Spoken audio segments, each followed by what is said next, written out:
reports for Environment and Leisure Department for 2015-16. Now, clearly there are different aspects to this. The reasons for the call-in are on the more general aspects of the report, but that also covers a number of people, specifically those at Marina who have come along to speak to us this evening. Norman, I don't know if you want to say anything about the calling in of this particular decision, or whether or not we need to separate them out, those two issues. I think, although it's one report, we have two distinct issues, and it's probably best to deal with the two topics separately, so that members can concentrate on the issues of that one particular topic. Okay, so we won't call people separately.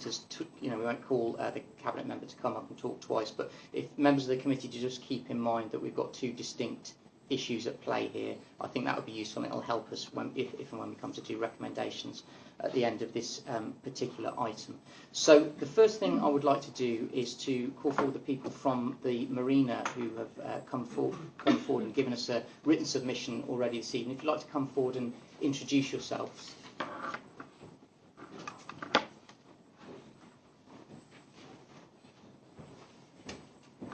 Take a seat. Yeah. Great. So thank you for coming. Please, if you introduce yourself so we know who you are. I'm Dan Hughes. I live on Southwark Marina. I'm a member of the Bertholders Association now. Okay. I'm Matthew Kenyon. I also live on Southwark Marina and I'm a member of the Bertholders Association. Thanks, Matthew. So, as I mentioned to you before, what would be useful is we're going to move into questions from the committee in a little while. We've seen your written submission, but it would be useful if you gave us a kind of verbal summary of your position, how you see this decision in terms of how it's developed and how it's going to affect you, and whatever objections you have to it. So, please go ahead. Okay. We had a meeting of the Bertholders Association which Councillor Merrill attended back in the latter part of 2014. Councillor Merrill announced that there were going to be fewer pieces on the marina. There'd be a benchmarking exercise carried out to arrive at a new fee, but the general sense was that his feeling was that the fees on the marina were far too low and needed to increase substantially. That led to a meeting in early 2015 with council officers where we started to explore how a benchmark might work. I work in the public sector but in the NHS, so for me a benchmarking exercise is something where you set out principles that you're going to follow, you work out what metrics you're going to use, you determine how you're going to score things, and then you go out and do the research. So you've actually established a process before you carry out the benchmarking exercise. There was more or less a benchmark written, it appeared to us, when we got into that first meeting. We raised an objection about the process that was being followed, and the council officers, to be fair to them, said they couldn't answer the questions that we had, so it would be better to be raised with Councillor Merrill. It took us then until, was it July or August, when we had our first meeting with Councillor Merrill? Sorry, Darren, do you remember? It was July. It was then, by the time we got into a proper substantive conversation about the metrics behind the benchmarking exercise, we were right up against, we were about 3 weeks off the decision. So there was a kind of hiatus in the middle where nothing seemed to be happening. There'd been attempts to try and get a meeting together, but it never really come together. And then all of a sudden we were presented with two very important meetings in quick succession that were right up against the decision.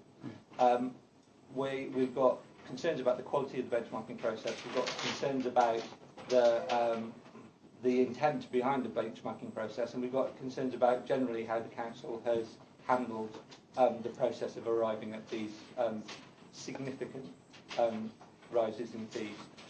There are about 100 households, I think. Patrick's got the full figure. 78. Apparently, there are about 100 residential licences, aren't there? There's 130 residential licences, only 78 of them are actually used as primary residences. Okay, so there are 70-odd households on the marina. We're quite a diverse community. all sorts of different people from different walks of life. For many of the people who are going to be affected by this rise, 25% rise in the mooring fee is going to mean that their ability to remain on the marina is threatened.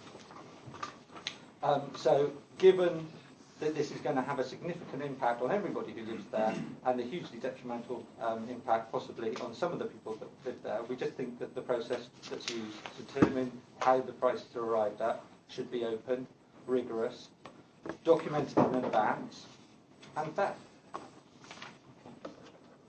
So that's what this paper is about. And would you like us to go through some of the points on the paper? I don't know. That may help. Just wanted to, I've read it. Some members, because we got it slightly late in today, which I know is nobody's fault. If you would, just the highlights would be great. So the first item in the paper, I mean, we talk about the issues that are facing people. There are a couple of issues around the process that has been carried out to reach this decision.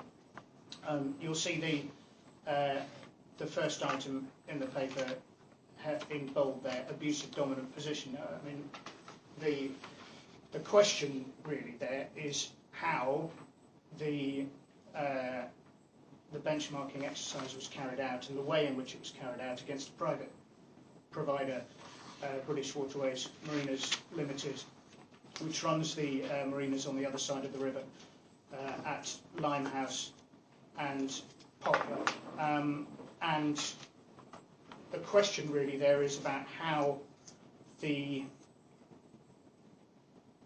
exercise has been carried out to reach what is explicitly, in my understanding, a proposal to converge the fees. In other words, to bring the fees closer to the quotes competitors on the other side of the river.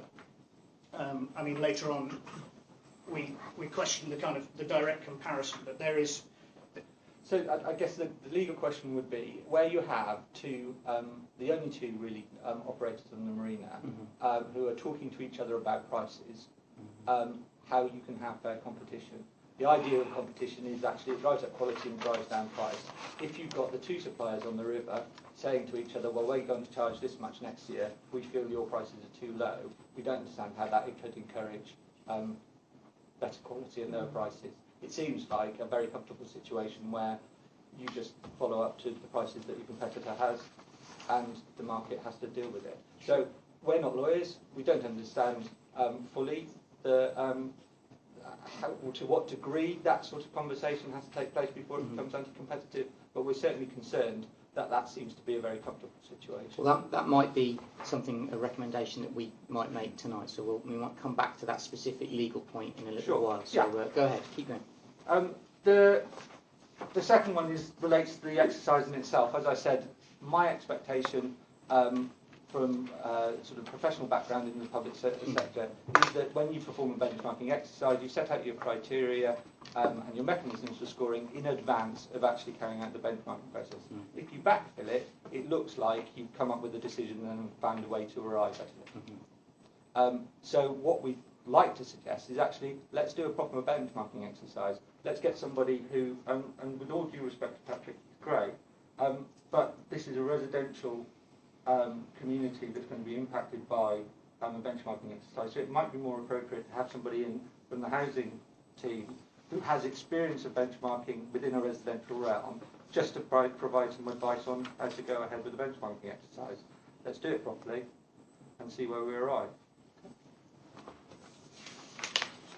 I mean, in that section on the benchmarking, we do question one or two of the details. I mean, for instance, the statement that Southwark Marina is 38% cheaper on residential moorings. That's true at that point that you take it. If you look at it in other ways, that figure is different. Essentially, they have different mechanisms for arriving at fees based on length or bandings of length or frequency of payment. So there are lots of different data points along the line of how the two fees relate to each other. One of the most extreme in that direction is there's a 38% disparity between one and the other. you can find other data points where they're much closer. And an increase in fees on Southwark Marina would actually mean that it becomes more expensive than the other marina.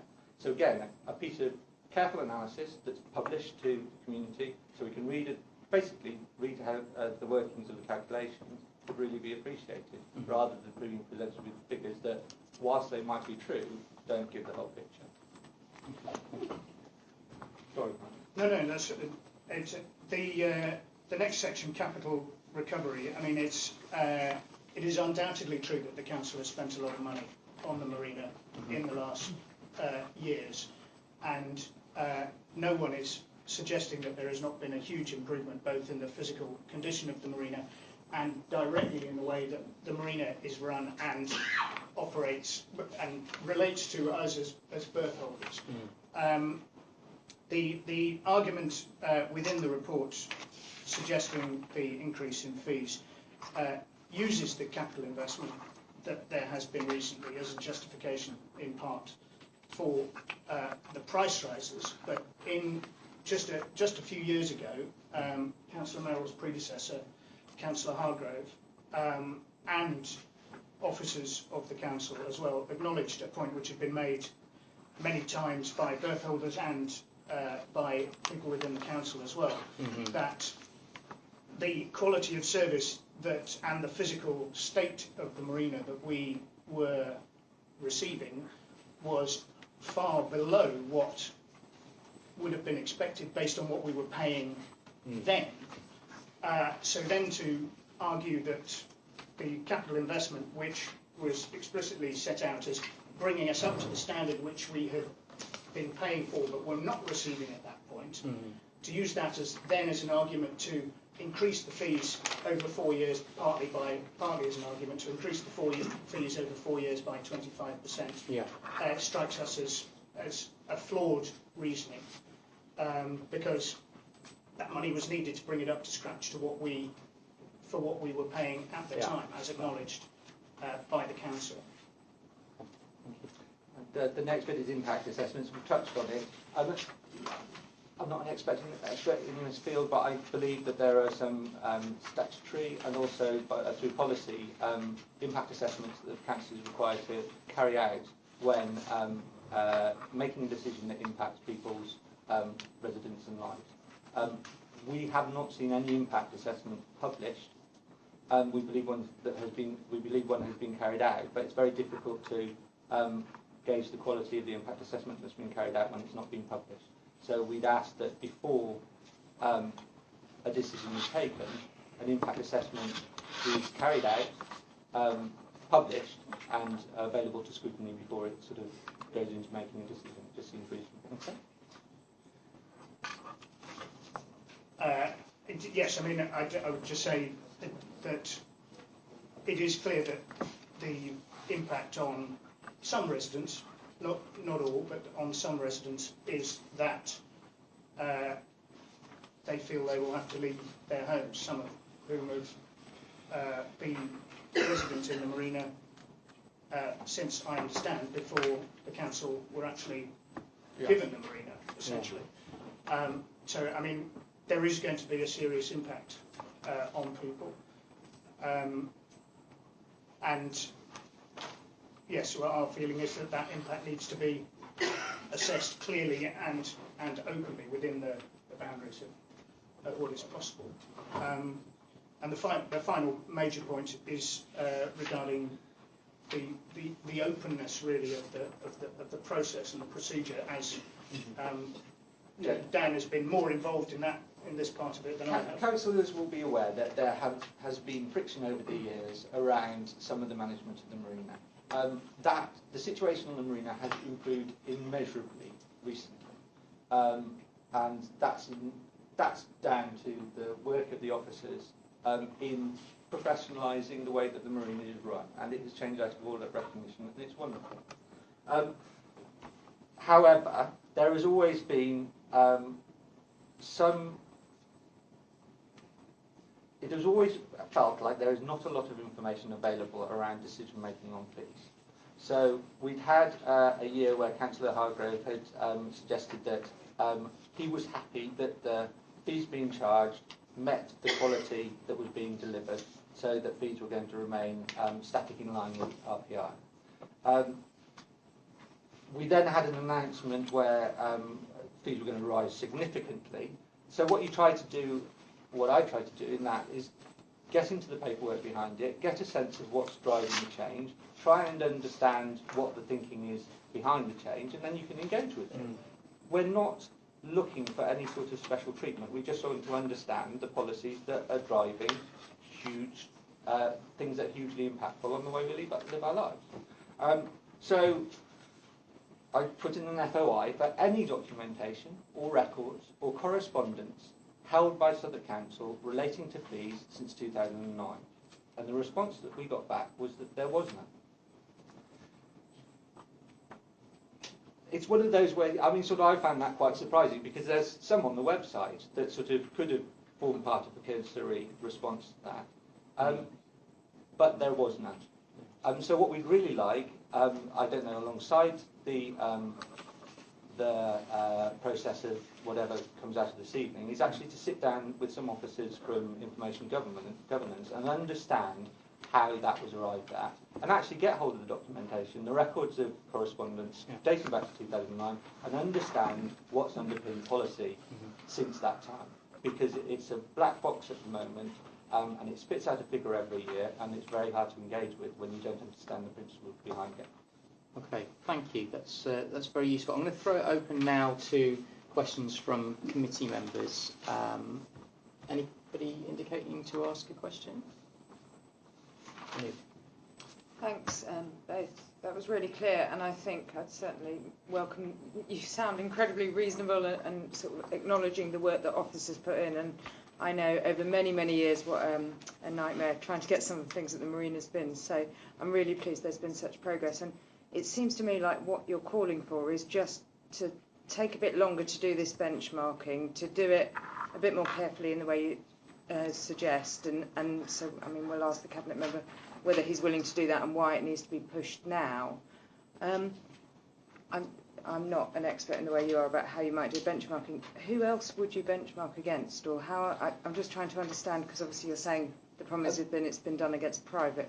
I don't know in a local authority. It's not my area at all. My understanding of where benchmarking came from was it's a way of driving quality, because you look at sort of competitors, you look at the way they do things and sort of their performance in delivering whatever they perform, and then you try and match their best practice. To see it used in a pricing arena is not something I've come across before, so I wouldn't like to comment on the best practice for doing it, other than to say you've got to be very careful when you do it, because otherwise it just sort of becomes price collusion. Yeah. And just linked to that point, I mean, how else might the council do it then if they weren't doing it through that way? An idea might be to say, what's the cost of running this business reasonably? What's a reasonable expectation of surplus on this business? Because you mentioned there is quite a healthy surplus. That's our understanding, which I believe has been acknowledged by the council over. And we can check that tonight. That there is a surplus on there. So you're saying, look at the cost, look at a reasonable surplus, and go somewhere. Because if you try and get into price matching, it's very difficult not to get into territory where it sort of becomes, a bit. Yeah. Okay. I've got a quick question. It sounds from what you're saying that you, to some extent, accept that there may be a case for some rises. It's simply the extent of the rises. You accept in principle that perhaps these might go up? Absolutely. Yeah. I think our dream would be is to be able to enter into some sort of relationship or contract with the council that set out how fees are going to work over the next 5 years. Because essentially what you have is people, their main capital asset is their boat, they live on a marina, and they don't know year to year what the increases in costs are going to be in the following year. So it's very difficult for people to get a sense of stability, make proper financial plans when they don't know what the impact is going to be on their living conditions. So for us, we understand the pressures. I mean, we really do understand the pressures that you're under financially, because we experience them ourselves in our own professional lives. But what we'd like to achieve is some sort of long-lasting, professionalised, open compact with the council and the community that says the community can have this expectation of the council over the next 5 years. One of the great things about the conversations that we've had actually has been Darren's sort of willingness to engage on the idea of a long-term relationship. We're really, really keen on that, but we'd like to do it in a way that sort of is a bit more, just a little bit more thought through. And if I can add to that, sorry, that we also feel that the figures that we are facing at the moment, a 6% year-on-year increase of fees over the next 4 years on a marina which is acknowledged to already be making money for the council is unreasonable. So we don't see how, we don't have clarity, as we've explained, of how that figure has been reached at and the impact that that is going to have on some people in particular. Makes the figure that is being proposed at the moment to something that we would protest very strongly about and have done. Councillor Merrill and Patrick and Nicky attended a meeting on Tuesday at which berth holders were able to have their say, but there was no give within the council's position at that point. Okay, one more from me and then I'll come to Johnson. Not everybody on the committee will have had the chance to meet with you before and talk with you as a group and talk to other people on the marina. Can you give us a little bit more of a flavour of the economic circumstances of the people living there? If possible, obviously you won't have detailed knowledge of everybody's, but what kind of community is this in terms of the levels of income that people have and the amount of disposable income they have? It really is all sorts. So you go from single people living on quite small narrow boats on very low incomes, through to larger boats, small business owners who will have a fairly healthy disposable income. I mean, sort of like it is the whole range. That's great. It's lovely. I mean, it's an idyllic place to live. It's lovely. Yeah, it would be hard to say that we're of a particular type. I mean, sort of. The only thing that you could say we've definitely got in common is that we might sink one day, so we look after each other. There's also the longevity of the community. I own my boat for nearly 9 years, and I still feel like a bit of a newcomer. I mean, obviously there is a churn of people, but there's a core of people who've been there a very long time. As I mentioned earlier, there are some people who've been there since before the council acquired the marina, and it's a very big mix. It's extremely hard to generalise. Thank you, Johnson. My question actually follows on from Gavin's point, which was you mentioned, and just to echo sentiments already shared. Thank you for coming today. You mentioned the impact assessment and the changes you'd like to see there, and I believe you also mentioned the changes it might have to berth holders in terms of possibly wanting to relocate. How do you feel the council, because I know very rigorous in terms of the council, in terms of holding out impact assessment, how do you feel the council can include more, or how do you feel the impact assessment, how can they include the opinion of berth holders that might have relocated? Do you feel that it's not being included, or do you feel it's a challenge having those point of views included in the impact assessment? I think it's, to be honest, for us it would be less about opinions and more about an understanding of, essentially, okay, so this is what's happening in London. Accommodation is getting more and more expensive, and more people are being driven out of London. That's a fact of life. What we don't understand, because I don't think the council has determined, is what your tolerance is for how many of us have to move out. So we want to get an understanding of, and you can't have a determination of what that tolerance is until you understand exactly what the impact of your actions is going to be. So first job is to understand, if we raise prices by this much, what will that mean for the community? And then you can make a decision about whether or not you're going to do that or not. But let's do it knowing what we're doing rather than not knowing what we're doing.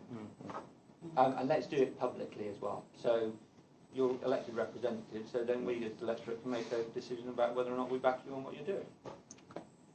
Any other questions? Councillor Beardsley. Thank you.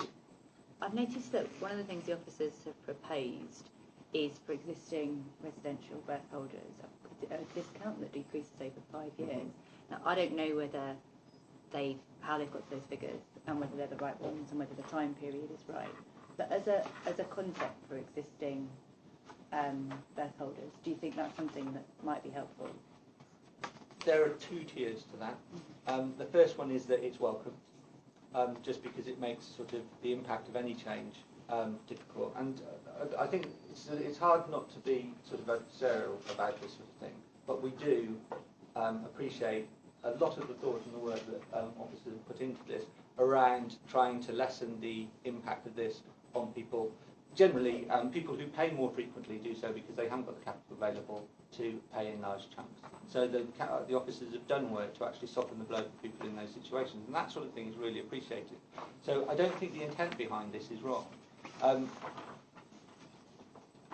The second tier of it is, regardless of whether we're impacted by the increases immediately, our central asset is our boat, and if you price everybody out of Southwark Marina, then our central asset is, we've got to take it away. So there are tiers to this, but we're reasonable about it.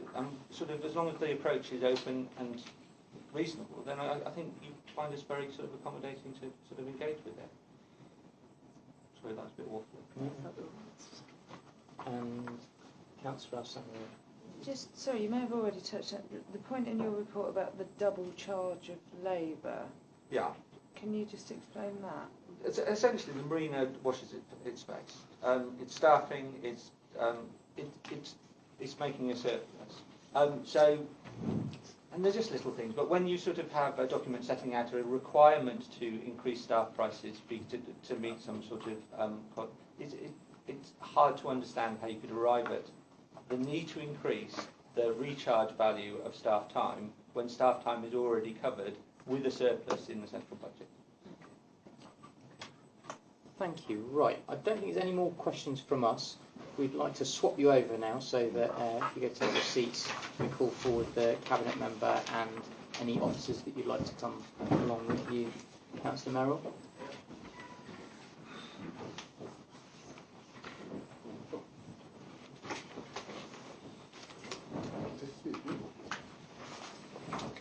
Welcome again, Councillor Merrill. It's going to be a long evening for everybody, you included, I think.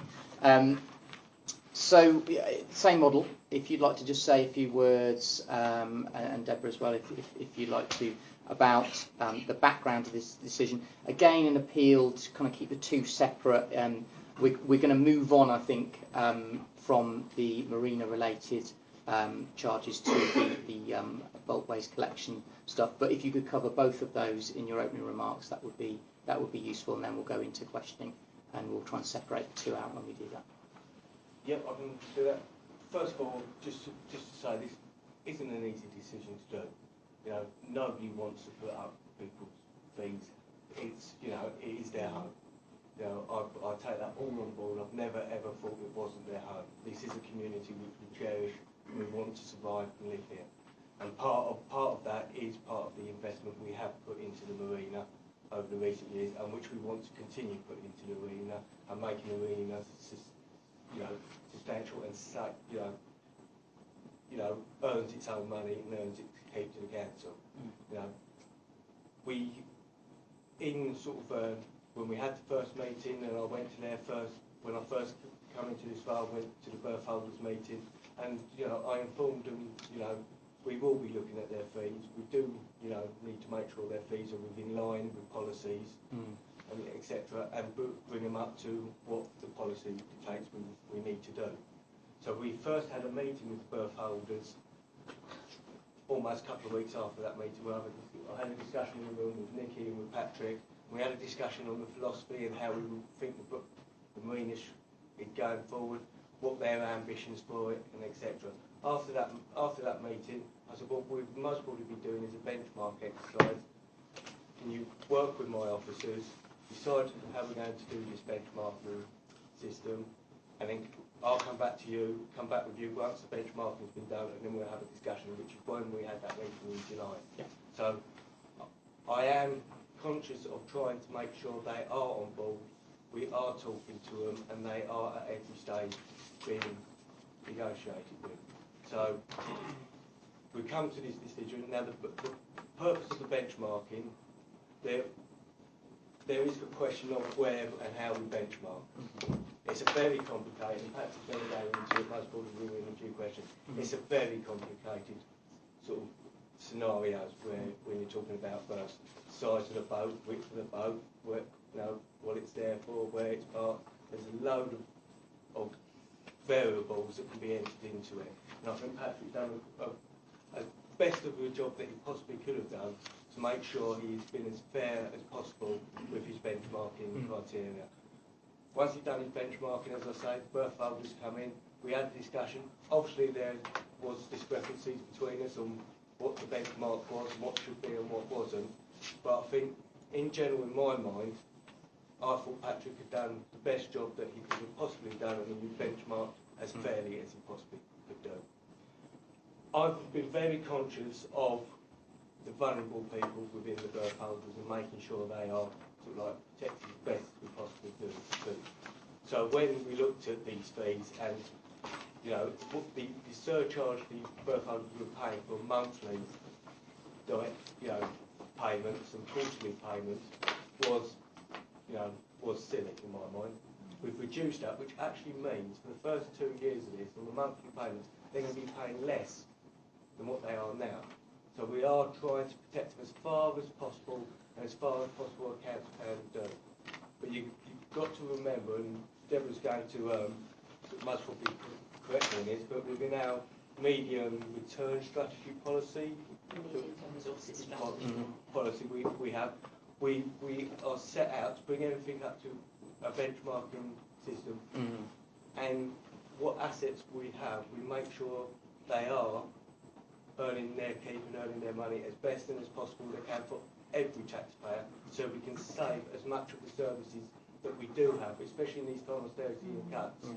You know, it's street cleaners, everyone is at the point of we are struggling now to actually keep the money coming in so we can keep the services going.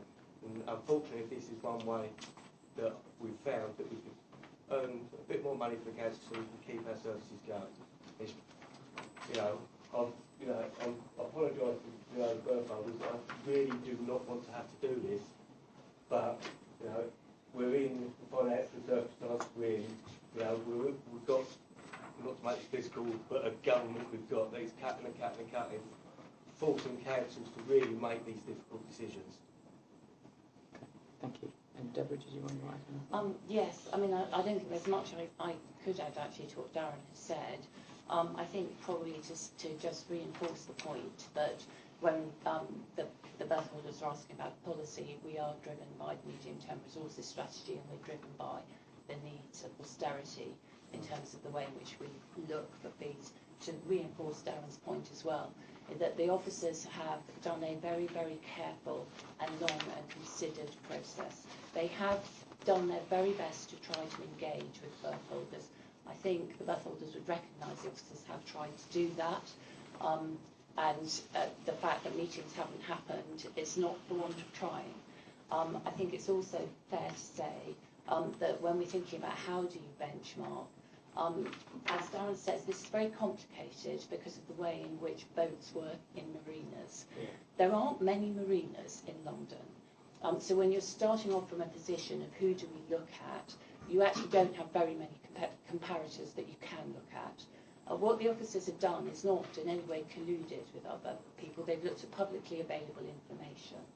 And one of the reasons that we've taken a long time to do this is we wanted to make sure that we were looking at up-to-date information. And indeed, I understand it, and no doubt Patrick and Nikki will correct me if I'm wrong, that the other operator, in fact, reduced their fees. So it meant that, in fact, when we were benchmarking against it, we could take account of the fact that they were lower fees. we've also tried to make sure that in order to be fair to our berth holders, that we're not benchmarking to exactly that level, we're benchmarking to a discount against it. Darren has also said that the decision that he has taken today will reduce fees instantly for the most vulnerable for 2 years, because we're reducing the premium that monthly payers pay. So we have looked very hard at how we can deal with the most vulnerable within the community in that way. I know there's a comment about whether or not we should actually benchmark with housing. I think there are specialities within the harbour master world. Patrick is a fantastic harbour master, and I think the berth holders would recognise that. Actually, it's quite hard to benchmark for boats. The officers have tried to explain it to me, and they understand it a lot better than I do. I think, with the greatest respect to housing officers, they may not necessarily have that marine expertise that shows what's fair within the area. There are obviously questions of fairness here. And as Darren says, his preference would be not to put fees up anywhere. But we have to find, we do have to, unfortunately, find money, and we try to do it in the fairest way possible. Thank you. Okay, I've got the nude, and then I'll come to Tom and Jack. Thanks very much, and I appreciate how complicated this benchmarking idea is. And I understand normally the MTRS would do it in terms of other local authorities, and that you can't do that here.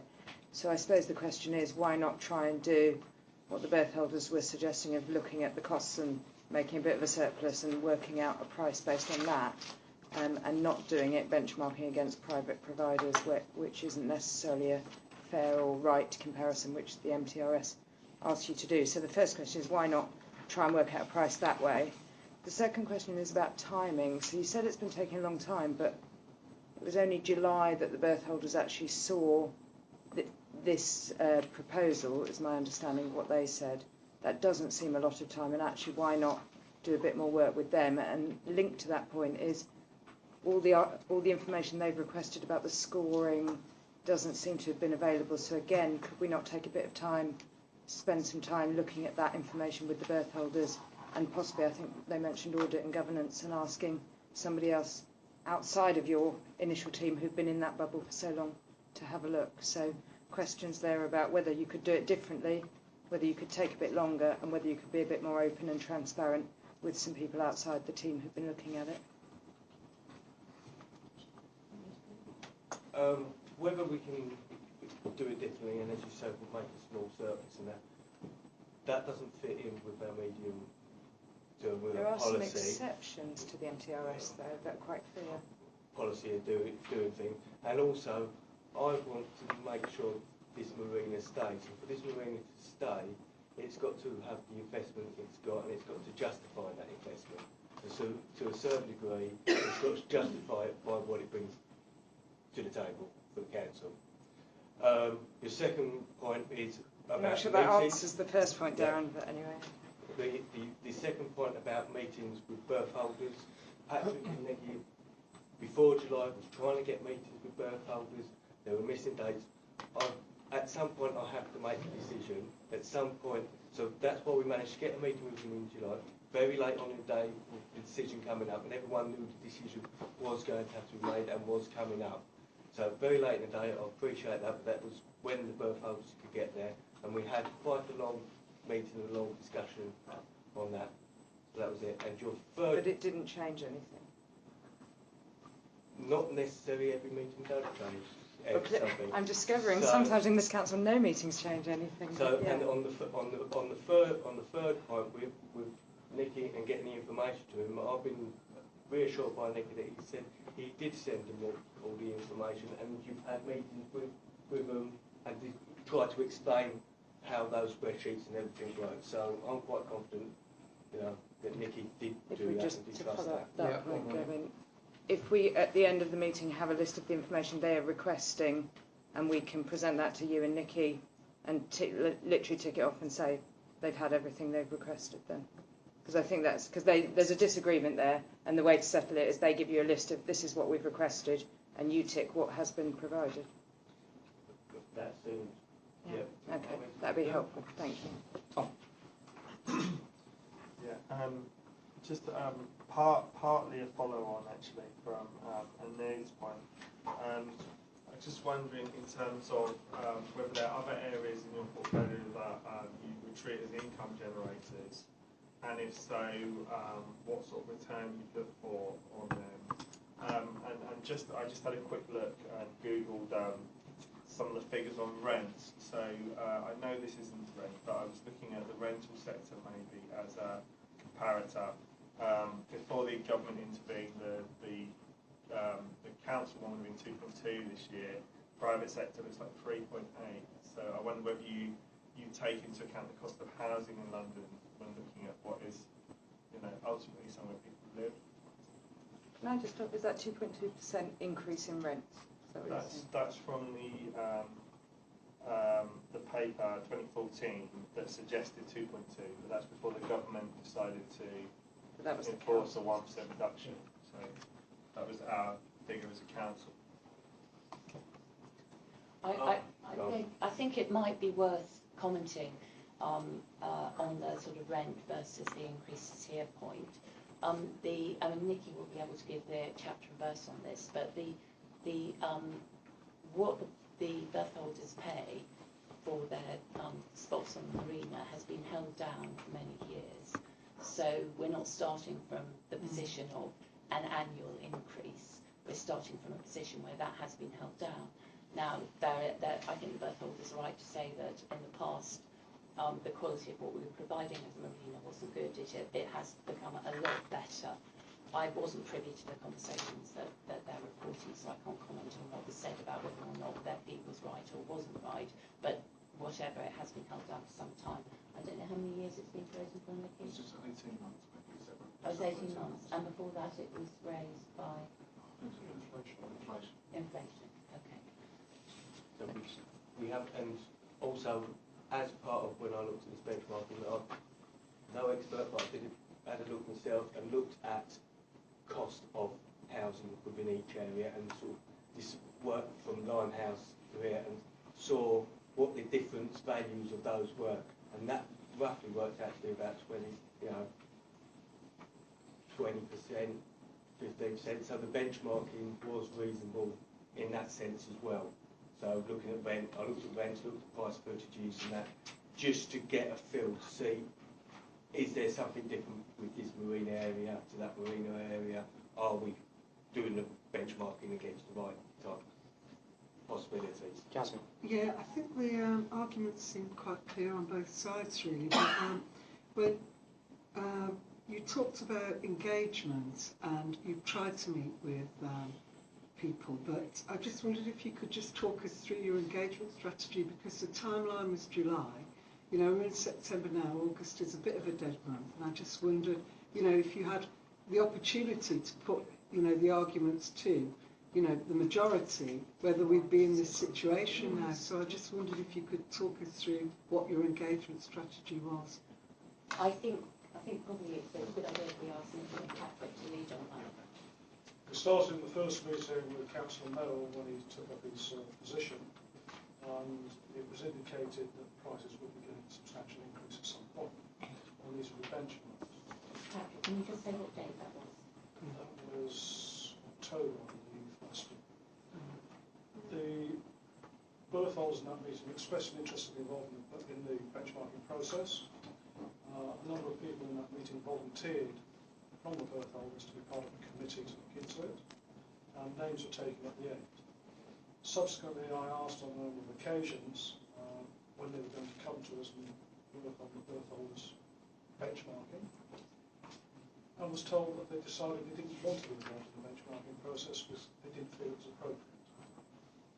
We explained that that process would continue, but declined to be involved.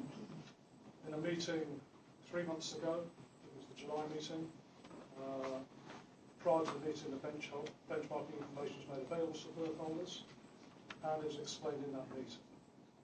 The benchmark was conducted in 2 phases. One was looking at pricing of both St Catherine's Marina, Limehouse and Poplar Dock. Limehouse and Poplar Dock are both owned by British Waterways Marinas Limited and have exactly the same pricing structure. Limehouse and Poplar Dock are the only other marinas in London, central London, with residential permissions. All the other marinas where people are living on boats, it's been done illegal. St Catherine's only takes leisure boaters, although there is residentials living in St Catherine's. And St Catherine's actually declared that they see their competition as places like Saint-Tropez and the south coast of France. So I don't think we want to be benchmarking against those. The second phase of the benchmark was based on services. And I looked at all the services each marina provides, their hours of opening, the staff on duty, their locking times, their facilities, their closeness to transport, and their closeness to shops and cafes, restaurants. I did make an error in the transport side because I wasn't aware of the PTOL system, but I physically measured from Google Earth from every marina office to the nearest bus stops on each, and that's what I based my figures on, and train stations. Having done that, I then graded the marinas between 1 and 5. 1 was the lowest on that service sector, 5 was the highest. If you came in between, you were scored appropriately. We then totaled up the scores to get a final score for each marina. I then looked at the pricing in more detail and decided that the BWML marinas were the most appropriate to price against because they were the ones that were residential. They operate a banding structure. If we tried to benchmark every size of boat against another boat of a similar size in the marina, we'd end up with a wide range of variances. So what I did was then averaged each band to come up with an average for that price band, then averaged those price bands to come up with a figure, a single figure for us to benchmark against. If I'd left it as it was, the actual benchmark figure we used would have been much higher than the one that we actually used. Okay. One more from Jasmine. I've got Tom indicating, and then I've got Johnson, and then I'm going to call the questions on this particular issue, not on the call-in as a whole, but on this particular issue to a close. So go ahead, Jasmine. Yeah, just very quickly. That's clear to me. But do you think the way that we went about this fostered a bit of, where the boat holders, or whatever we're calling them, felt that they were being done to, rather than, consulted in a, collective consultation, really? Because, it just seems that you were, you'd invited them along and then you just went off and, collected a load of process. So I just wondered if there's something that we could have done a bit better, really, in terms of enlisting people to come on, and whether that was maybe a mistake to set up a committee and we should have just had, a wider consultation.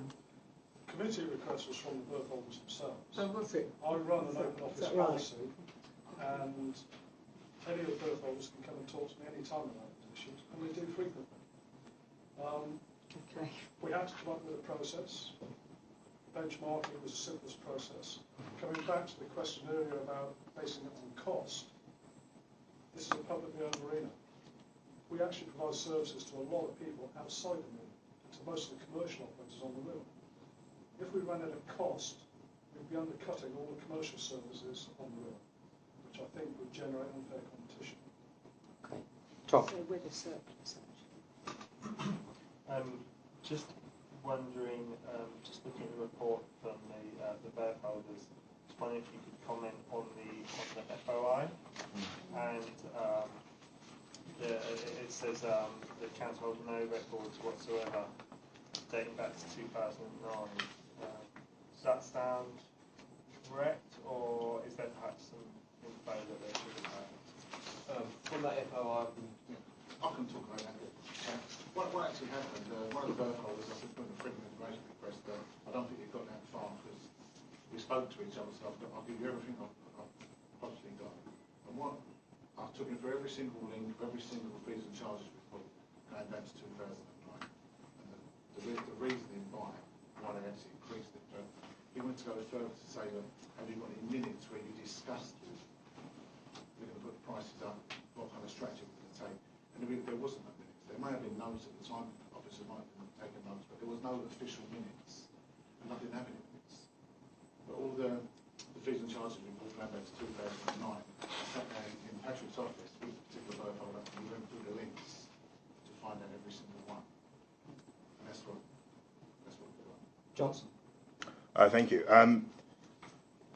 So, as part of the previous submission, Bertholders mentioned that in the marina there's a diverse mix in terms of socio-economic backgrounds, and someone can have a small boat, someone can have a bigger boat, and just wanted to revert back to the impact report again. How is that fed into the impact report? Because I know it's quite rigorous, and I know there might be some challenges in terms of putting that, publicising that, and making that public. But how is that impact report? How is that taken into consideration into the impact report? If you can just expand on that a little bit more, that would be great. The impact assessment I've done is based on our knowledge in the Marine Office of payment habits, what people do, how many people live on each boat. If I go through the list of boats, or the summary of the boats, there's 130 residential licences issued when boats could be used for primary accommodation. Of the 130, 78 are actually lived on full time, 6 are used as a second home, 8 are used as weekday accommodation by people working in the city and going home on weekends. 16 are owned by people who bought them for investment to rent out to tenants. 10 are used as holiday homes, and 12 don't appear to get used at all. We've never seen the owners for more than 2 years. Okay. So that kind of reflects what we were told earlier, that it's a bit of a mix. Yeah. On the primary home front, there's 97 adults and 8 children living there. Now, assessing those further, we are aware of one boat where the person is unemployed. We are aware of another person who's unemployed and vulnerable. We've got 3 retirees. Don't feel that you need to go through it all now. I think the point, correct me if I'm wrong, Johnson, is whether or not that information has been made accessible to people who've asked for it. We haven't provided that information to Bertholders because there is no data protection. Okay, but the process will Bertholders would they be aware of the process of that happening, so to speak? So they would be aware of if someone is unemployed, that's been taken into consideration, and that's been fully assessed. Yeah, we have taken that into consideration, and I have instructed back to our officers if there is anyone that is vulnerable, that will end up struggling, because let's be honest, putting up fees is going to have an impact. It's not going to have an impact. So if there is anyone that is particularly vulnerable, is particularly going to struggle with this, that we make sure that they get any benefits, housing benefit, make sure they're claiming for whatever they are entitled to be able to stay where they live. Okay. That's all. That's part of our duty as a council as well. So I want to make clear that we are in the process of wanting to do that and making sure that gets done. And as Patrick says, he has an open door policy, so if anyone is struggling, Patrick's quite willing to go and help, or direct them to somebody who can help them. And I presume Bertholders are fully aware of that process, so to speak. Okay. So what I'm going to do now is I'd like us to move on in our discussion to the issue of charging for bulk waste collection.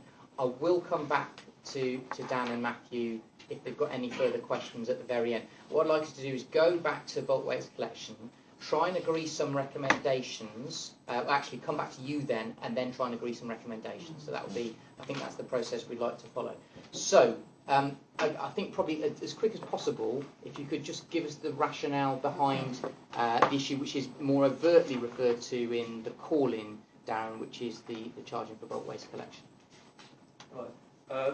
The reason bulk waste has very quickly and quite simply come up as what we need to do is basically because of the cuts we have been receiving. We have to, it's either within my budget, we raise this money for bulk waste, or there's something else that's going to have to be cut.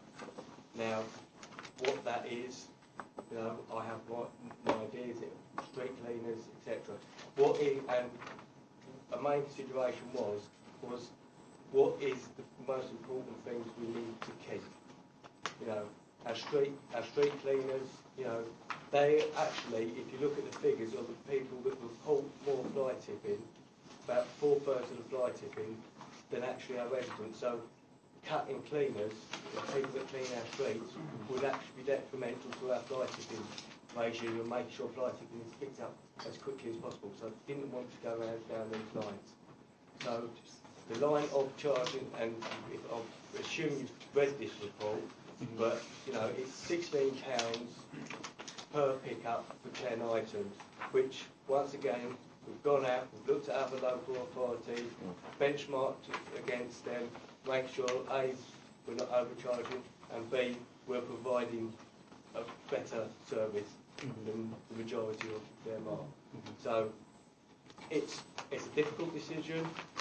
We've had to make it. We've looked at our service users. We've looked at used bulky waste, which works out to be around about 16% of our residents roughly pick up once a year. So, you know, it's a fee that, you know, is going to hit a few people, but it's a fee that protects other services. And that's unfortunately the position we're in and the environment the council's in. And it's getting worse with the amount of cuts we're having. So. Okay. Thank you. So I'm just going to jump in, and then I've got Rosie and David and Rebecca. My concern about the impact of this decision is not so much about the £16 charge itself and the level of that charge, you know, because I accept that the council and the cabinet have to make decisions that they wouldn't want to make otherwise in a situation where our budgets are being so drastically cut by a Tory government. But what does concern me is the possibility, and it's mentioned in the reasons for the call-in, is that there may be a consequential increase in the amount of fly tipping, and that this then may lead to, you know, more resources needing to be put into that, which then may lead to extra costs, which may then knock off whatever extra additional income we might take from that. And I know some of those issues are covered in parts of the report, but I wasn't entirely reassured about that particular issue. So I wanted to just ask you about that now. Yeah, in the evidence of charging for bulky waste, will that increase fly tipping or not? There is really not definite evidence of that at all. In fact, some that give away have seen no, free bulk waste have seen no decrease in their fly tipping. Some people that charge have seen a decrease in their fly. So there's no evidence either way. We don't know, basically. But it's a very difficult question to ask. I mean, we did, as you might imagine, consult widely with other London boroughs to see what the impact was for them. In particular, our colleagues in Merton moved from charging to free bulky waste in order to try to reduce fly tipping and saw no positive impact on their fly tipping rates.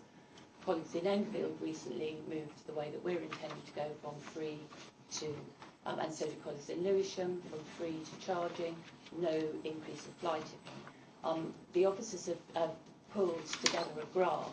I don't know if we've got any copies, but it's, we can certainly, maybe the clerk might be able to make some copies available for the committee. Is that something I can hand round, Michael? It's too late now. Yeah. Okay, all right, that one's got scribbles on it. So if I can hand that round, the top graph you will see that's coming round, I'll hold it up. The blue bars are the costs of fly tipping. You will see the highest, the cost of bulky waste, you'll see the highest is over on the right. Yeah. The red bars are the worst fly tipping. You will see the worst fly tipping is reported in Newham, which doesn't charge at all, and in Southwark. Those boroughs which actually have bulky waste charge collections have much lower fly tipping rates. Bizarre, you might say, there appears to be, and so when Darren says there's no evidence, it's actually that the only evidence that we can find appears to completely contradict what the gut feeling would be, which is that bulky waste, not having a bulky waste collection leads to fly tipping. And of course, the situation is further complicated in terms of fly tipping because people obviously don't respect local authority borders. Why would they? They're going fly tipping. So yeah. But I do think the other point that Darren makes is a really important one, which is that we don't, in this borough, we proactively clear waste. The reason that we have a very high fly tipping rate in Southwark is because we report through our street cleaning teams when we find waste ourselves, and a much smaller proportion of fly tips are actually reported by the public than are reported by our street cleaners, who report them as they pick them up and clear them. Yeah. So it is literally, there's something, it's going into the truck, I'm reporting that as a fly tip. So in fact, our front line against fly tipping is both the street cleaning staff out on the ground and our enforcement, and we're ramping up our enforcement on fly tipping all the time. So I think there isn't a link between the two that we can find anyway. Okay. Now I'm going to Rosie next. Thanks, Chair. I mean, my original question was actually going to be what you just asked, Sorry. but I'll just follow up on that briefly and just ask. I mean, if this does go ahead, whether or not there would be a plan to kind of review the decision after a kind of cooling off period to see whether there is any impact on fly tipping rates. I mean, yeah, it's clear that the evidence is somewhat unclear on it, but yeah, just whether or not we do see an impact, it would be good to be able to come back and review this. And then my second question was just going to be around the sort of transparency again of the decision-making process. I mean, I don't think this was sort of a manifesto commitment from the administration, and then obviously, as has already been pointed out with the charges for the births, it's kind of been brought forward in very seemingly quite a quick decision taken over the summer, when obviously most council business isn't going ahead. There's not that much opportunity to consult with residents, and I just wondered what the kind of reasoning was behind that, and if there was any, I suppose, potential to just take a bit more time and consult more thoroughly with residents before this goes ahead. With your answer with a review on it, I expect if fly tipping spikes, I won't have any choice but to come to ask. So I'm sure you will call me in and slap me round the about my decision. I also want to just reassure, we do have our fly tipping trucks going round now. We do have that service going round picking up. That's one of the reasons for joining it, so we can keep that service going and picking up our waste as quickly and as possibly before our residents notice it, hopefully, or very soon after. I'm not saying everything's perfect. And your second question was? I suppose it was just about the transparency and the sort of mandate for this decision. I don't believe it was sort of part of the manifesto which was put to the electorate by the administration last year, and then it's also obviously then been taken. This IDM's come forward quite quickly in August when most people are away. There's not many council meetings to kind of scrutinise it before this opportunity. And I just wondered what the reasoning was for that, what the sort of rush was, and whether there is potential to, I suppose, to have more thorough consultation before this actually is enacted. The mandate that we were given by Council Assembly was to review environmental charges over the summer of this year, and clearly in doing that we need to get a move on with it. So within the budget papers agreed by Council Assembly, there's a specific line for that, as well as in fact an additional specific line for the Southwark Marina, which relates mainly to boat yachties. So for us, clearly, we need to look at making sure that the operational elements of being able to deal with bulky waste collections are in place. That's part of what we want to do, so it's very easy for residents to use and ideally pay online as they can manage to collect their waste online rather than have to ring up about it. But we're required to do that, and the quicker we do it, the more we get out of the full year saving. That means that we can actually make the savings that we've been asked to make. Okay. David. Sure. I want to return a bit to Councillor Edwards' point. So, I mean, you've said obviously that from your point of view there isn't necessarily evidence that charging or not charging is going to have any impact on the levels of fly tipping. But it's still not really clear to me. I mean, in this, you've sort of budgeted that you're going to bring in 175,000 from this, but does that include any? Have you put any sort of monies aside in regards to expecting to have to pay to spend a bit more on potential increase in fly tipping? And if so, what are those costs? Because there's certainly not any clarity on that. The other point I think I should make is it says in the report that almost all London authorities are already charging residents for this service and have a lower cap on the number of items that are collected. I mean, the research that I've got is that only 23 out of 33 charge, so that's I wouldn't say that's almost all. That's 2/3, which is, I think, different. The other thing I want to press, I suppose, on is about what consideration, because obviously you have to prepare future pledges, introducing charges. I just wonder what consideration was given to exempting residents on lower incomes. So there are councils like Tory councils, actually. Not that I'm a fan of Tory councils, but Westminster, for example, for them, people on housing benefit claimants get one collection free. In Richmond upon Thames, recipients on JSA get free collections, and pensioners get reduced fees on collections. So, what consideration did you take when you made this decision? Because I think the evidence, I accept the evidence is all over the place, but I don't think, I'm not sure that the report exactly led us to why we're deciding to introduce charges, apart from the financial thing. I'm not sure, there's little sort of scope around the environmental impacts and on people on lower incomes. On people on lower incomes, we're still going to take it free in a way service, and I understand that some people might have the car and not be able to get it there. That's why we're keen to work with charities, etc., that will pick it up for free and work with them on that. And to be honest with you... You're saying people on lower incomes you're not charging? Pardon? You say you're not charging No, people? no, what I'm saying is people on low incomes, we're going to work with the charities and that and advise them to go to them, so they will come and pick it up for free. There are different methods they can get it for free. So they're still formally be subject to the charge. It's just formally subject to the charge. I should. It probably helps to and the reason that Darren refers to people not having cards is, of course, it's still free to take collections to our refuse and recycling centre. An awful lot of what was collected on bulky waste was in fact stuff that could have been put out for the recycling. So people gave big cardboard boxes which could have gone through that. So in fact we found that people were using the bulky waste collection for things they could have been putting through their recycling. And as Darren says, there's actually working with other groups and finding other ways for people to deal with those issues.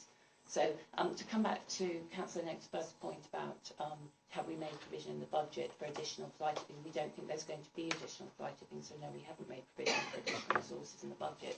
But I should stress what Darren has said, that we have a really strong and proactive resource already dealing with fly tipping, so I don't think we need to make any additional provision.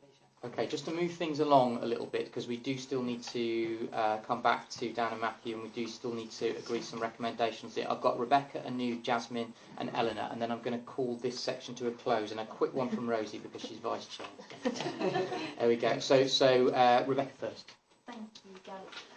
I have a question, Darren, which I talked to you briefly about last week, about payments for landlords. So one of the issues that we've got in our ward is that some of the landlords, when the tenants are moving out, whoever's cleaning, so whether it's the tenants or whether it's external cleaners, are just fly tipping basically the old furniture that the students are leaving behind. And I noticed in here that Wandsworth charge more for landlords for collections. Are we considering doing something similar which would help to stop a problem that is obviously going to recur basically every single year when students move in and out of accommodation? To be honest, that sounds like a very good idea. It's the first I've heard of it, so I might try something along that line with the next budget challenge I have. But it is a problem with landlords when we've got free bulky waste service. People are using it. We do find a lot of working people, builders and stuff might use it, get a job with a washing machine or something, take it home with them and use it. Landlords are using it. But so there is an element of abuse within the system as well, so which we have to be mindful of as well. That's not the reason for making the decision, don't get me wrong, but you're right, there is an element of abuse in the system. Okay. Anu. Thanks. Just 2 points. Thank you very much for this. I don't understand why you don't include stuff like this in the report, but anyway, you've now presented it to us, so we've all got to digest it within seconds, but I appreciate you bringing it at all. What it doesn't show, so this graph shows us how much a collection charges and how much fly tipping there is, but it doesn't, as far as I can see, show any increase or decrease in fly tipping when charges came in, which is the question we need evidence about. So it may be that, I don't know, Greenwich has always had charges, and therefore it's not made any difference. The stats I've got that our office produced is when Greenwich brought in charges, fly tipping went up by 146%. So although it's still relatively low, the rate of increase is massive when charges came up. The other one that seems to be significant here is Camden, and again that charges the most for collections, and that had the biggest increase. So I'm not entirely convinced about the evidence. I appreciate you brought something along today, but actually I'd ask you do go and just speak to those boroughs that have increased charges, and certainly we had some evidence from the LGA that showed fly tipping generally has gone up in all local government. Now that may be because people have less money and therefore aren't using paid services that they did use 5 years ago. But I think there is something missing about the evidence, and it troubles me that we're making decisions without being able to see that. And certainly, I don't know if you saw it before you made your IDM, Darren, but that troubles me. My specific question is actually on the charge itself of 16 quid, because it's 16 quid for up to 10 items, but your report says most people do 2 or 3 items. So the way you've worked out with your MTRS to fit us in line with the London average is saying that 16 quid divided by 10 items is £1.60. But actually, 16 quid divided by 2 or 3 items is 8 quid. So it doesn't feel to me you've got the average right. And 8 quid is a lot more than the London average than £1.60 is. So again, would you look again at the specific charge and check whether actually that is fair for people in Southwark, which is actually one of the poorer boroughs in London? On your point about the amount that's charged, that is a major consideration we have had. You know, as you say, the ones how you that work are out charging, the average, yeah. Ones that are charging a lot, £30, £25.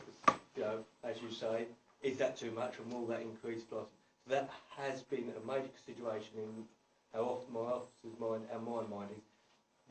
At what point does actually charging incentivise people to, you know, or incentivise people to fly tip more? So that's, you know, why a good benchmark of £16 is, you know, come along.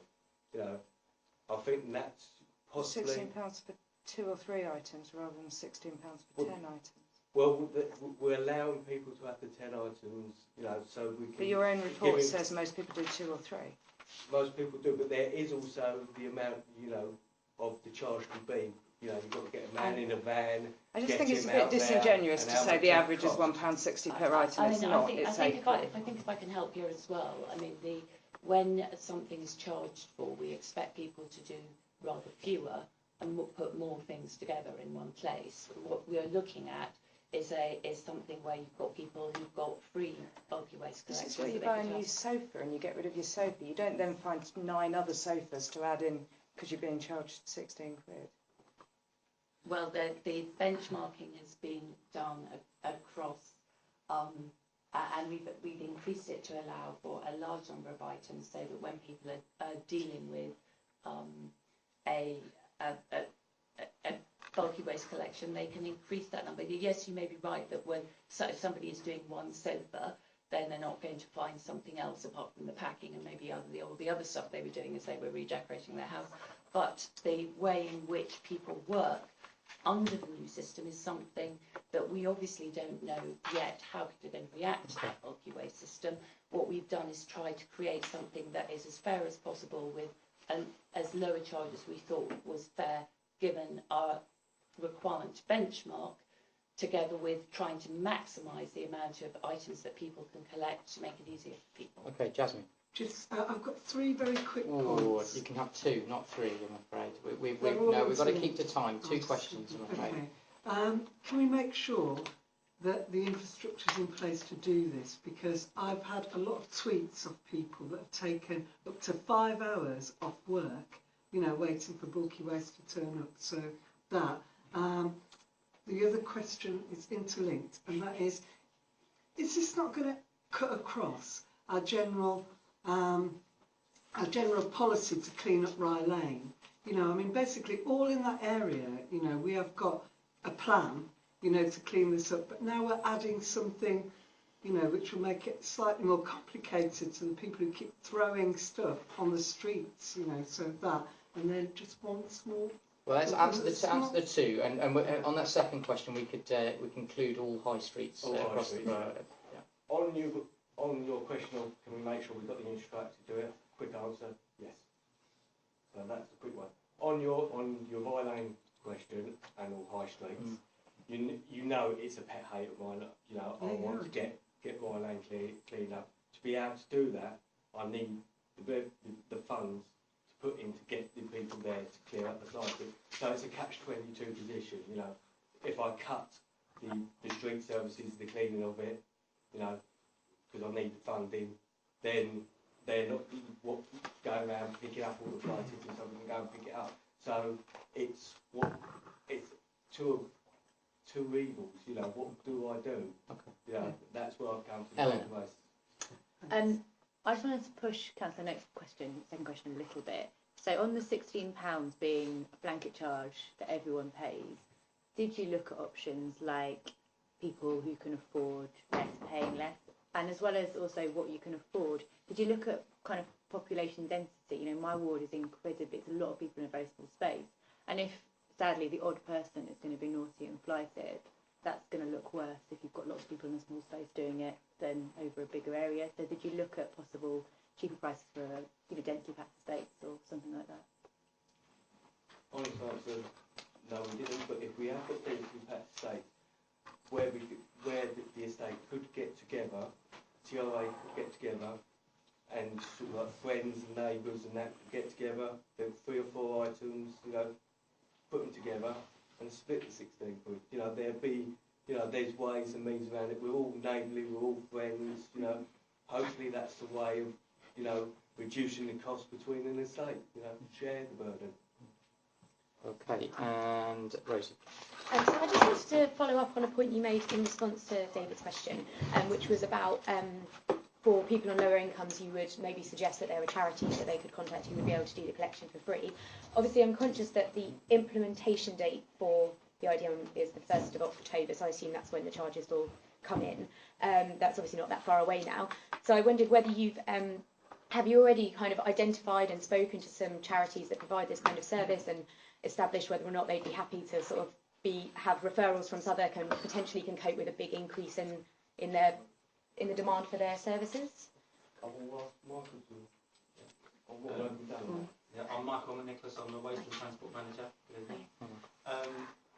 What we want to do is give people as many options as possible to avoid having to pay for a collection of bulky waste if they're struggling to pay. So we're going to produce frequently asked questions, which we're going to put on the website. And in there we can identify the various different options that are available to people short of having to pay for it. So that will include, as mentioned, taking stuff to the HWRRC, getting friends, relatives or neighbours to help you if you haven't got your own car to take it to the HWRRC. If the item is actually in good condition, good working order, there's the potential to use kind of free cycle websites where you can put it on there and people come and collect it off you, no payment, free disposal, the collector takes it away. If people are buying a new item, very often there'll be a take-back scheme offered by the people selling the item. Very often that's the case with electricals. We do have a link up with the British Heart Foundation at the moment. So I think what we want to do is develop that as much as we possibly can. We already have the British Heart Foundation coming to the HWRRC, and where items have been brought in that have been identified which are still serviceable, still usable, they are set to one side, and the British Heart Foundation comes in and takes those away, and it goes into reuse, helping people on low incomes to get items of furniture. So we would look to develop that as much as possible. I think the key issue with that is that we have to be careful that if we set up an arrangement where people contact them directly, we have to make sure that that item has got a life, is serviceable, and it doesn't become a potential that people try and just use it as a way of disposing of something that hasn't really got any further use. So I think that's a good point, and I think we want to try and develop all of those options as much as possible so that actually people are not in that position where the got another option. Yeah. I just think it'd be really good, and hopefully this can lead nicely into the recommendations portion, but as well for there to be some thought given, if there hasn't already, to how you can very proactively advertise that to residents who might benefit from that service. I suppose just a possible kind of recommendation there, Rosie. So I mean, so just to set aside a little bit of marketing budget. Yeah. So I'm going to jump back now. I know it's a slightly strange way of doing it. I'm going to jump back to Dan and to Matthew. You'll have heard what Deborah and the Cabinet member have said about the situation with the marina and the fees. Have you got a question that you would like to ask on that particular issue? Just a couple of points. Two questions, yeah. 2 points or questions, yeah. Well, they're not questions, they're just... Okay, fine, yeah, go ahead. The rises over the last 9 years, so since 2008, have not been in line with inflation, and we can provide documentation for that. We can provide an email trail for the FOI. I think I'm the best elder in question that we're talking about. Yeah. We've got more around that we can provide in an email trail that I'd like to look into. It would be good to understand exactly what expertise is required for a marina benchmark. I understand that it's different in some ways, but it's not witchcraft, so it'd be good just to say what those bits of expertise are that somebody in housing could be involved. The missed meetings, I've got a recollection of 2 meetings, January, February, that we attended. I can provide an email trail around that. We were available at the meeting. Councillor Mel, unfortunately, wasn't able to arrange one. And minutes from meetings generally are very, very poor. We just don't get them. We haven't had them in the of our last meeting with you, Councillor Mel. It makes it very difficult to engage with an ongoing process when it's not documented properly, and sometimes the goalposts keep moving. So generally, that's a problem. Okay. And if I could ask one question, sorry. Yeah, go ahead, yeah. Councillor Merrill said, you said earlier on when you were talking, for this marina to stay, it has to justify its position. Are you saying that if the proposed fee increases don't come in, then the council will go back to the proposal of a couple of years ago to sell off the marina? Is that what you're saying? No, that wasn't what I was saying at all. No. Given the history, that's enough. I think that's fair. That's pretty clear. My long-term ambition is that the marina is a Southwark asset, and it continues to flourish. And on your point, just with the minutes, I apologise. I haven't sent the minutes. I thought I had. They're in my desk. I'll do that in the morning. But any meeting we have, that's between us and the council, I will make sure that our minutes, unless it's your own meeting you've invited me, which I would expect you to minute. So it works both ways. A flavour of the proceedings as far as being allowed. Okay, I'm going to just kick off this next stage where we're going to talk about possible recommendations to the Cabinet member. First of all, I just wanted to ask our legal officer, Norman, there's a suggestion in the paper that's been put to us, and we've heard it again this evening, that there's the possibility that there may have been some breach of competition law as a result of the way that the marina charges proposed changes have been put together.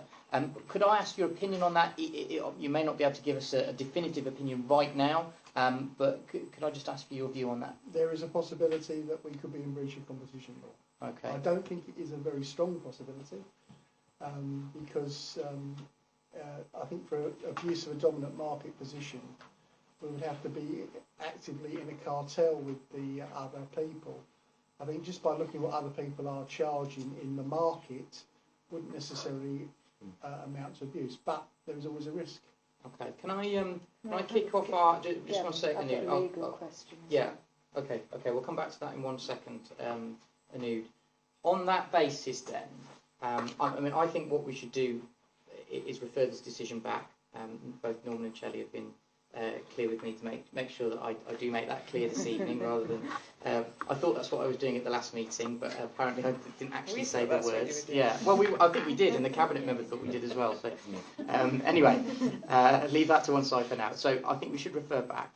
I think one of the recommendations on that particular point should be that the Cabinet member seeks legal advice to ensure that no breach in competition law has taken place as a result of the way that this decision has been made.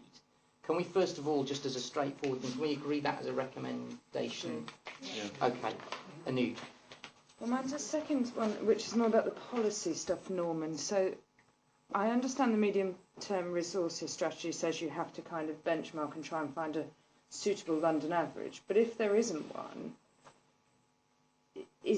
it says that there are exceptions if there's adverse financial implications or if there's impact on vulnerable residents. Can you make an exception if there's no real way of benchmarking because there isn't another council-run marina anywhere? I think that's a much more difficult question to argue. I don't necessarily think it's a legal question. I think more a breach of policy. I'm not even sure it's a breach of policy. It's one of those things where the policy is not clear. No. Because we're talking about a very specialist. This is the only council-run marina in London. I can't think of many local authorities that do actually run marinas. So can I turn the question round? Sorry, Norman.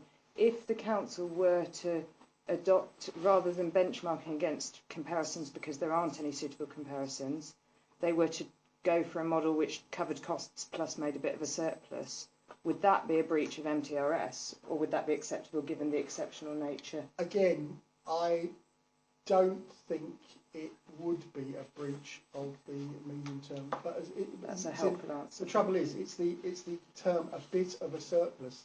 The medium term strategy doesn't actually. I appreciate that may not be technical, counsel. But it doesn't actually say in the policy what kind of surplus we're looking at. What it actually looks at is looking at what other people do in London to see that we're not doing it. So it's a bit difficult. I mean, we might consider a 20% surplus to be a bit of a surplus. The berth holders would probably consider 1% to be a bit of a surplus. It's a very difficult thing to answer. What would members think of the suggested recommendation to say that OSC recommends that the Cabinet member give consideration to a delay in the implementation of this particular part of the decision to allow time for further consultation and involvement with the berth holders regarding the benchmarking exercise which took place and as a review of the process of setting the charges. I mean, the reason I put forward that recommendation is it does happen at OSC sometimes. I've seen it happen before in previous years where in a way we're kind of reintroducing officers and Cabinet back to, meet. It's a familiar story. Meetings were set up, people couldn't make it for whatever reason. There was a bit of a time slippage, and then we get to a point where we're right up against the decision, and people feel forced to act, and perhaps what might be a better course of action would be to have a small delay in order to reintroduce everybody again and try and go through that process. Deborah, you wanted to say something? If I might, just for the committee to be clear that means that those people who pay on monthly will go back to their previous fees, which will be higher if the committee takes that view.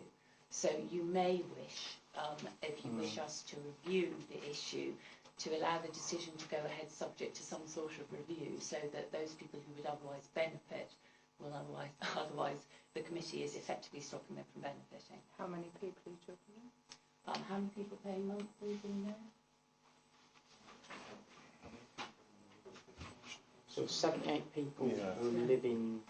Surely the decision shouldn't have been implemented till you'd got through the call-in period. I don't quite understand why their charges were going down. No, well, it won't be implemented until we get through the call-in period, but their charges will go down as soon as it is implemented. That's the point.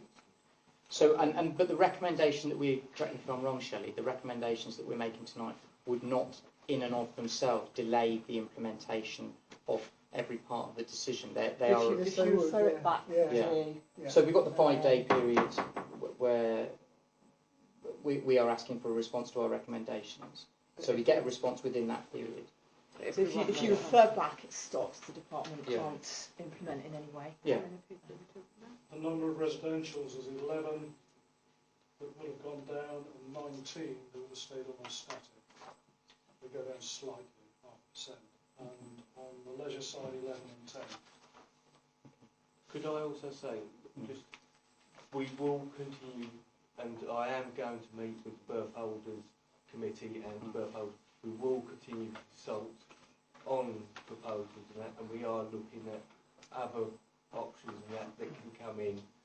For instance, the possibility of having a longer licence, because I actually want to give the berth holders some stability. That's why we come up with a 4-year plan on the price increases, so they have got that stability.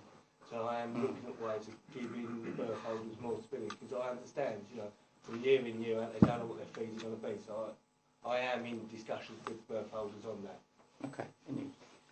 I think, given this decision was being a bit rushed through in August anyway, I think it's right that we say, regardless if there were some benefits and things, we need to pause. This needs to be done properly. I really respect what Patrick's done. I think he's gone to a huge amount of trouble to try and do a benchmarking exercise that had to make up a new process, basically, because it hadn't been done in this way before. And actually, I think we need to have confidence that that is the best way of doing it, that there's not a better way of doing it allowed to do in the MTRS. I think the berth holders have come very willing to engage, and I think we should refer it back and very clearly say this decision should be held off while we do things properly and openly and transparently. Another recommendation should be that all the information must be given as has been requested, and then we can return again. And frankly, if you've been working on this for years, a few more months isn't going to make that much difference. Okay. I mean, and I don't even see why what we're requesting would take a few more months. I mean, presumably it could happen pretty quickly from tonight. I've got Johnson indicated. Yeah, that would be my only question is the time frame, and would we have an idea of how that would impact on the time frame in terms of referring it back? That would be my only question. Well, presumably once we make our recommendation, the cabinet member and officers could move as swiftly as possible, and then there wouldn't be a need for months of delay. It could happen, ASAP. So people would have heard. Do I need to read that suggested recommendation again? That the cabinet member give consideration to a short delay in the implementation of the decision to allow time for further consultation on the benchmarking exercise and to involve the berth holders with a possibility of reviewing the level of charges. Can I add to that, Chair? So, yeah. With the possibility of reducing the charges, reviewing the charges, yeah. And looking at a different model which covers costs and creates a surplus. And I think the answer to Norman's point is I agree the council might say 20% and residents might say 1%, and actually if we have some dialogue and some conversation, we might get to somewhere that everybody's happy with. Okay, that would be so at the end of what I've just said. Yeah, I'll come to you in 1 second, Martin. So including consideration of alternative models for charging, and that would cover what you've just said and other. Yeah. Yeah. Okay. Martin. I personally would vote against that proposal at this time. I've heard the cabinet member indicate that he would continue to engage the berthers. He would continue to review the decision that's been recommended tonight. And based on the evidence I've seen so far, that the berthers exist in a location which is a prime location. The prices currently paid are incredibly competitive. I've got to say, listening to what I've heard so far tonight, the decision under calling, it doesn't seem to, it questions a pricing structure which has been active for some years now. We've owned this piece of real estate for nearly 20 years. Prices have been going up, or indeed stabilised for some time.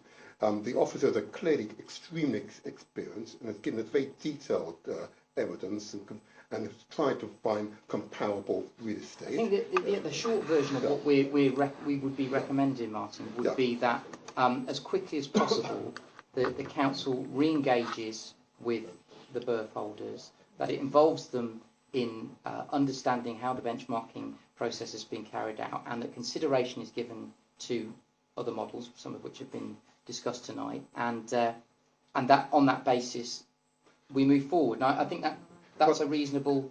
Yeah, but I've heard that the very experienced officers have looked at other models. They've been examining the possible comparators, and we're not going to add to that process. I think it's pretty clear from tonight's contribution there's been a disconnect between meetings haven't taken place that should have taken place for whatever reason. It doesn't matter whose fault that is. They haven't taken place. That there hasn't been the level of engagement that you would expect in a run-up to a decision of this type. I don't think there's anything to be gained from casting blame for how that's happened. It's happened. Let's reintroduce people and get them talking again, and then people can be properly involved in the decision. And it is a decision after all that is happening in the context of huge cuts to the council. Everybody understands that, but also it's going to have a big effect on these individuals who are concerned, and they deserve to be involved. That would be my counter argument to that, Johnson. Just so that we have all the facts, if I ask officers, how long do we feel would, not how long, but a time scale in terms of looking at other models and putting that forward and having that discussion with birth holders, what kind of time scale would that be, would you say? I can't think of any other models to use. But if we were to look at another model, how long? Can I be clear about the model I'm suggesting? And maybe we need to tighten up the wording to be really clear. Yeah. What I'm saying, Patrick, is you have used a benchmarking exercise. You went through in great detail how you'd done it, and I think that's, you're to be commended for doing that. The suggestion the birth holders made was turn it on its head a bit and forget about everything else, because this is the only council-run marina, so you can't really benchmark against anything else, and say, how much does it cost to run the marina? How much would a reasonable profit be for the council that residents and the council thought, and what price does that get us to? That's what we're suggesting. Well, we'd have to go legal on that, because then we'd be undercutting other commercial... That's why I went for okay. legal. Well, I think all the wording as it's currently been suggested would ask for that to be looked at again, and I think that could include taking a legal opinion. We can come back to the specific wording of this particular recommendation. I think the spirit of it is largely agreed, perhaps with the possible exception of Martin. Martin, I would also like to. Did you hear the rest? Hang on, Anoud. Let me chair the meeting, Anoud. All right. So the next recommendation would be that the council, notwithstanding concerns over data protection, publish the impact assessment that was carried out. I mean, if any part of the impact assessment, identifies individuals in such a way that would breach data protection, then that can be redacted from the report. It's pretty easy to do that. It's a fairly regular thing. When the numbers of particular groups become so small that you can actually identify who the individual is, you simply exclude that particular bit.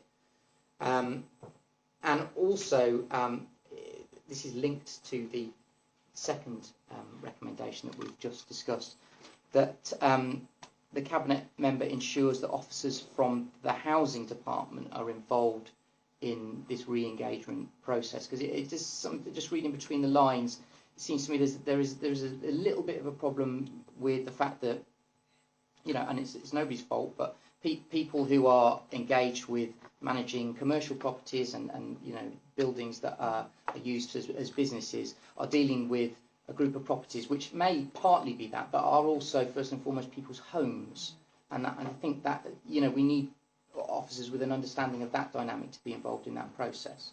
So I'd suggest that we also make that recommendation.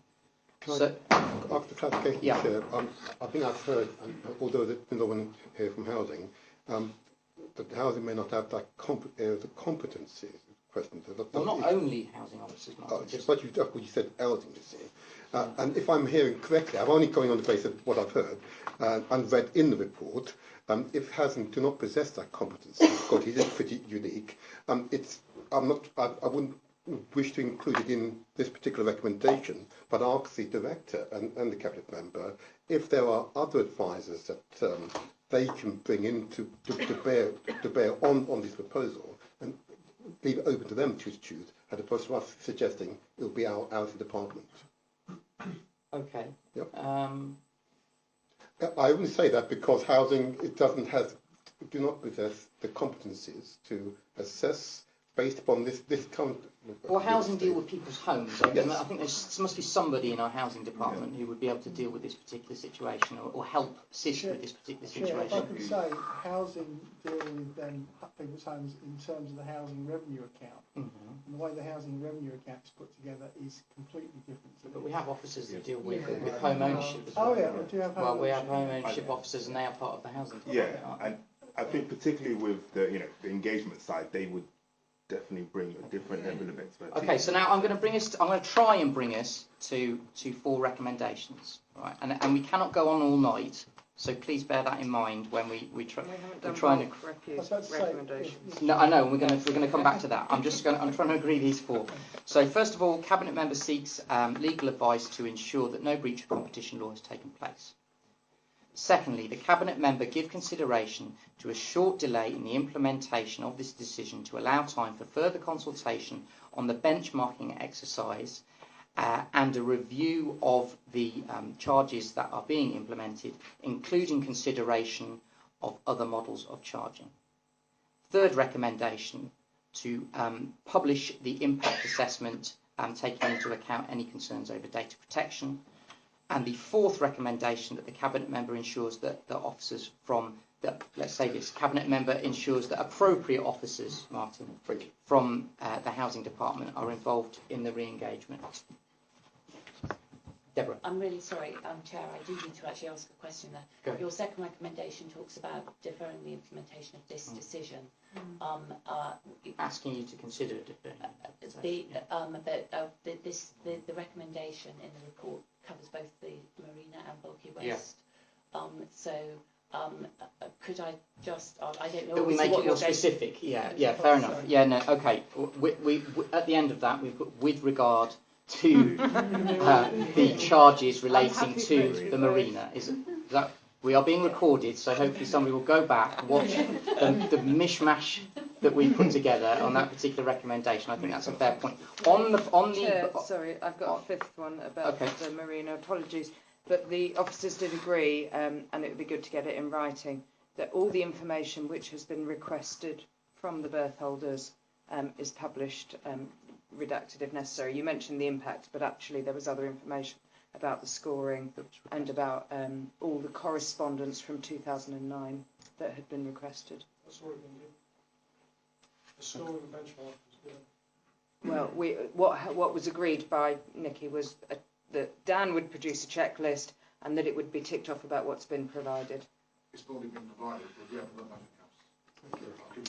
So if our recommendation could be that the Cabinet Member sees that checklist and compares it with what's been provided. I don't know about, I'm not sure we should get into recommending checklists are checked by Cabinet Members. But there was a really important point about openness and transparency. I think we've if got we a add disagreement in the room. Okay, we've got a disagreement in the room. Fair enough. So if we add on that on a recommendation to publish the impact assessment and provide to the berth holders all information that has been requested about the process of reaching this decision as appropriate. As appropriate. I can agree. Well, who decides what's appropriate? Well, there may be some data protection issues over some of the data. Emails between officers during the consideration of a decision wouldn't come under, for example, an FOI decision. So you wouldn't be able to get hold of those emails. So I think where appropriate, I think we can trust people to be. If there's any hint of information not being provided, Dan, I'm sure you'll be the first person to come back to us and let us know. Yeah. Thank you. Like a wicket, okay. Right, on bulk waste collection, my own view on this is that we are severely under the cosh in terms of cuts from central government, and we as a committee have to take that into account.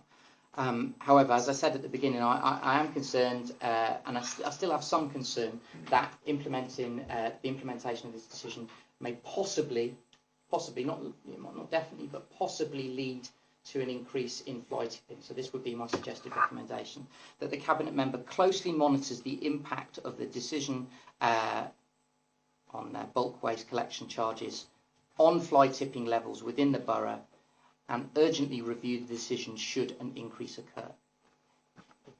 Would people be happy with that? David?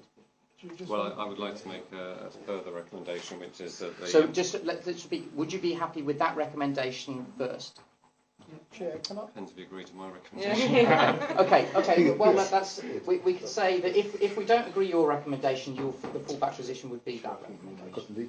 Okay. I mean, they're not in conflict, I don't think. Norman, I just need Norman to come in. Chair, when you say an increase, do you mean a significant increase, an increase of 5%? If there's one more item on the street, that's an increase. A significant increase. So I assume these things are assumed, but there you go. A significant increase. We would add the word significant into the recommendation. Dave. Well, I would like the Cabinet member to give some consideration to either exempting or offering a number of free collections for those residents on low incomes or benefits. I've got examples of 3 boroughs that do that: Westminster, Richmond, Tower Hamlets. I think it's something that if Tory boroughs can do, I think it's the least we could do. For people, if you're on benefits, to pay £16 in 1 week for a collection is a lot of money, actually.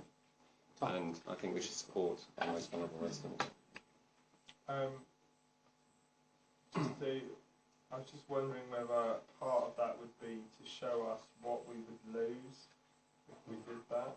I mean, Darren said we'd have to lose street cleaners if we weren't able to impact. Are we able to see the impact of the direct impact of different? I think the main impact of doing different scales is the administration cost of that, which would then impact on the amount of money that could be brought forward. But I think that, David's point is completely valid, and it would be good to see the cost to the council of various options around discounting and giving free collections for those most likely to struggle with cost.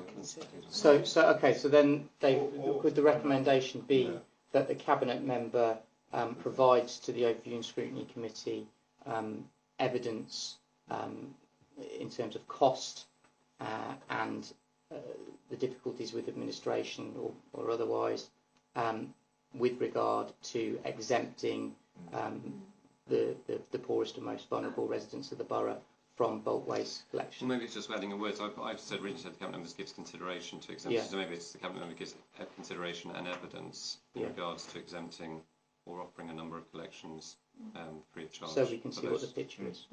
I mean, I still think it's something that the Cabinet member should... I mean, we should have, for example, we should have details of everyone who's on housing benefits. I don't understand why it should be...